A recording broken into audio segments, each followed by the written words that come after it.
IPL 2025లో భాగంగా ముంబైలోని Wankhede stadium వేదికగా ముంబై చెన్నై జట్ల మధ్య జరిగిన మ్యాచ్లో ముంబై జట్టు 9 వికెట్ల తేడాతో సంచలన విజయాన్ని నమోదు చేసింది. ఈ ఎల్ క్లాసికో మ్యాచ్లో ముంబై అద్భుత విజయాన్ని నమోదు చేసి రివెంజ్ తీర్చుకుంది. మ్యాచ్ మొత్తం కూడా ముంబై పూర్తి స్థాయి ఆధిపత్యం ప్రదర్శించడంతో మ్యాచ్ మొత్తం ఏకపక్షంగా సాగింది. ఒక్క మాటలో చెప్పాలంటే ఈ విజయంతో చెన్నైను ముంబై పాతాళానికి తొక్కేసి ఆ జట్టు ప్లే ఆఫ్స్ అవకాశాలను సమాధి చేసింది. ఈ సీజన్లో చిదంబరం స్టేడియంలో ఆడిన మ్యాచ్లో చెన్నై చేతిలో ఓడిన ముంబై ఈ రోజు తమ సొంత గడ్డపై చెన్నైకు చుక్కలు చూపించి మట్టి కరిపించింది. సీజన్ ఆరంభంలో తడబడిన ముంబై బూమ్రా జట్టులో చేరగానే వరుస విజయాలతో దూసుకుపోతుంది. ఈ విజయంతో ముంబై ఈ సీజన్లో హ్యాట్రిక్ విజయాలు నమోదు చేసింది. దీంతో అభిమానులందరూ ముంబైకు బూమ్రా లక్కీ స్టార్ అంటూ ప్రశంసలు కురిపిస్తున్నారు. మొన్నటి వరకు సాదాసీదాగా కనబడిన ముంబై జట్టు ఇప్పుడు డేంజర్ టీమ్గా మారి ప్రత్యర్థులకు గుబులు పుట్టిస్తూ ప్లే ఆఫ్స్ రేసులో దూసుకుపోతుంది. ముఖ్యంగా హోమ్ గ్రౌండ్ పిచ్ కండిషన్స్ను ముంబై ఉపయోగించుకున్నట్లు ఏ జట్టు ఉపయోగించుకోలేదంటే అతిశయోక్తి కాదు. ముంబై జట్టు బ్యాటింగ్, బౌలింగ్, ఫీల్డింగ్ ఇలా అన్ని విభాగాల్లోనూ టాప్ క్లాస్ పర్ఫార్మెన్స్తో దూసుకుపోతుంది. ఇక్కడ గమనించవలసిన విషయం ఏంటంటే చాలా కాలంగా ఫామ్ సమస్యతో ఇబ్బంది పడుతున్న రోహిత్ శర్మ ఈ రోజు మ్యాచ్లో అసాధారణ బ్యాటింగ్తో తనలో ఉన్న అసలైన హిట్ మ్యాన్ను బయటకు తీసి చెన్నై జట్టుకు పవర్ఫుల్ పంచులిచ్చాడు. ఆరంభం నుండి చివరి వరకు రోహిత్ క్రీజులో ఉండి ముంబై గెలుపుని ఖాయం చేశాడు. అగ్నికి వాయువు తోడినట్టు అతడికి సూర్యకుమార్ యాదవ్ లాంటి వైల్డ్ ఫైర్ బ్యాటర్ కూడా తోడవడంతో చెన్నై జట్టు వీళ్ళిద్దరి దెబ్బకు ఏం చేయాలో దిక్కుతోచగా చేతులెత్తేసి ఓటమి పాలైంది. ఈ మ్యాచ్లో అద్భుత బ్యాటింగ్ కారణంగా రోహిత్ శర్మ ఒక అరుదైన రికార్డు సాధించాడు. అదేంటంటే ఐపీఎల్ చరిత్రలో చెన్నైపై అత్యధిక అర్ధ సెంచరీలు నమోదు చేసిన ఆటగాళ్ల జాబితాలో శిఖర్ ధావన్, విరాట్ కోహ్లీ, డేవిడ్ వార్నర్లతో కలిసి రోహిత్ శర్మ మొదటి స్థానాన్ని పంచుకున్నాడు. ఈ నలుగురు కూడా ఐపీఎల్లో చెన్నైపై 9 సార్లు అర్ధ సెంచరీ నమోదు చేశారు. ఈ ఓటమితో చెన్నై జట్టు ప్లే ఆఫ్స్ రేస్ నుండి దాదాపుగా తప్పుకుందని చెప్పాలి. ఇక రాబోయే మ్యాచ్లలో కూడా చెన్నై జట్టు గెలిచేలా మాత్రం కనిపించడం లేదు. ఎందుకంటే చెన్నై జట్టు బౌలింగ్ బాగానే ఉన్నా బ్యాటింగ్లో మాత్రం ఆ జట్టు ఇప్పటికీ తడబడుతోంది. ఈ ఏడాది చెన్నై జట్టు కూర్పు సరిగ్గా లేదు. ఓపెనర్లు సరిగ్గా లేకపోవడం, రుతురాజ్ గాయపడ్డం, మిడిల్ ఆర్డర్లో సరైన హిట్టర్లు, చివర్లో సరైన ఫినిషర్లు లేకపోవడం లాంటి లోపాల వల్ల చెన్నై జట్టు రాబోయే మ్యాచ్లలో కూడా గెలవడం చాలా కష్టతరమవుతుంది. కాబట్టి ఇటువంటి పరిస్థితుల్లో చెన్నై ప్లే ఆఫ్స్కు చేరడం అసాధ్యమనిపిస్తుంది. పాయింట్స్ టేబుల్ విషయానికి వస్తే ఈ మ్యాచ్ ముందు వరకు 7వ స్థానంలో ఉన్న ముంబై జట్టు ఈ మ్యాచ్లో చెన్నైపై గెలిచి కోల్కతాను కిందకి నెట్టి 6వ స్థానానికి చేరుకుంది.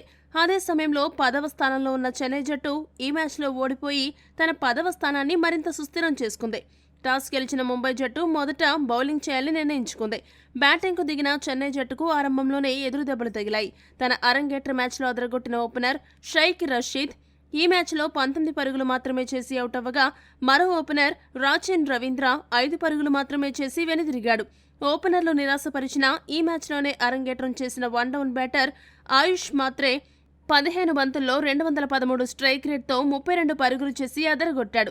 ఇక చాలా కాలంగా సరైన బ్యాటింగ్ చేయలేక ఇబ్బంది పడుతున్న ఆల్రౌండర్ రవీంద్ర జడేజా ఈ మ్యాచ్లో 35 బంతుల్లో 151 స్ట్రైక్ రేట్తో 53 పరుగులు చేసి చివరి వరకు క్రీజులో అజేయంగా నిలిచాడు. గత 2 మ్యాచ్లలో ఫామ్లోకి వచ్చిన శివం దూబే మరోసారి ఈ మ్యాచ్లో తన సత్తా చాటి 32 బంతుల్లో 156 స్ట్రైక్ రేట్తో 50 పరుగులు చేసి అవుట్ అయ్యాడు. మిగిలిన బ్యాటర్లలో ధోని 4 పరుగులు చేసి అవుట్ అవ్వగా జామీ ఓవర్టన్ అజేయంగా నిలిచాడు. ఈ మ్యాచ్లో ఆయుష్ మాత్రే, రవీంద్ర జడేజా, శివం దూబే ఈ ముగ్గురు మధ్య ఓవర్లలో కీలకంగా వ్యవహరించి అద్భుతంగా ఆడడంతో మ్యాచ్ ముగిసే సమయానికి చెన్నై జట్టు 5 వికెట్లు నష్టపోయి 176 పరుగులు చేయగలిగింది. ఇక ముంబై బౌలర్ల విషయానికి వస్తే మరోసారి ముంబై బౌలర్లు బ్యాటింగ్ పిచ్పై అద్భుతమైన టెక్నిక్తో సరైన ప్లానింగ్తో సూపర్ బౌలింగ్ చేసి చెన్నై బ్యాటర్లను బాగా కట్టడి చేశారు. బూమ్రా 4 ఓవర్లకు గాను 25 పరుగులు ఇచ్చి 2 వికెట్లు పడగొట్టగా మిచెల్ శాంట్నర్ 3 ఓవర్లకు గాను 14 పరుగులు మాత్రమే ఇచ్చి 1 వికెట్ను దక్కించుకున్నాడు. మిగిలిన బౌలర్లలో అశ్విని కుమార్, దీపక్ చాహర్ చెరకు వికెట్ను పడగొట్టారు. 177 పరుగుల విజయలక్ష్యంతో బరిలోకి దిగిన ముంబై జట్టుకు ఓపెనర్లు మంచి ఆరంభం అందించారు. Opener Ryan Rickelton, Rohit Sharma ఇద్దరూ కలిసి మొదటి వికెట్కు 63 పరుగుల భాగస్వామ్యాన్ని నెలకొల్పారు. రికెల్టన్ కాస్త నెమ్మదిగా ఆడగా రోహిత్ శర్మ మాత్రం ఆరంభం నుండి కూడా ఈ మ్యాచ్లో దూకుడు ప్రదర్శించాడు. 19 బంతుల్లో 24 పరుగులు చేసిన తర్వాత రియాన్ రికెల్టన్ జడేజా బౌలింగ్లో వెనుదిరిగాడు. అయితే తర్వాత one down batter Suryakumar Yadav, Rohit Sharma ఇద్దరు కలిసి భీకర హిట్టింగ్తో విరుచుకుపడ్డారు. వీరిద్దరూ చెన్నై బౌలర్లపై దండయాత్ర చేస్తూ దుమ్ము దులిపేశారు. ఎంతమంది బౌలర్లను మార్చినా ఎటువంటి ఉపయోగం లేకుండా పోయింది. చెన్నై టాప్ బౌలర్లు ఖలీల్ అహ్మద్, అశ్విన్, జడేజా, నూర్ అహ్మద్, పతిరానాలను కూడా ఈ ఇద్దరు బ్యాటర్లు ఊచకోత కోశారు. పతిరానా ఈ రోజు మ్యాచ్లో ఏకంగా ఓవర్కు సగటున 20 పరుగులు సమర్పించుకున్నాడు.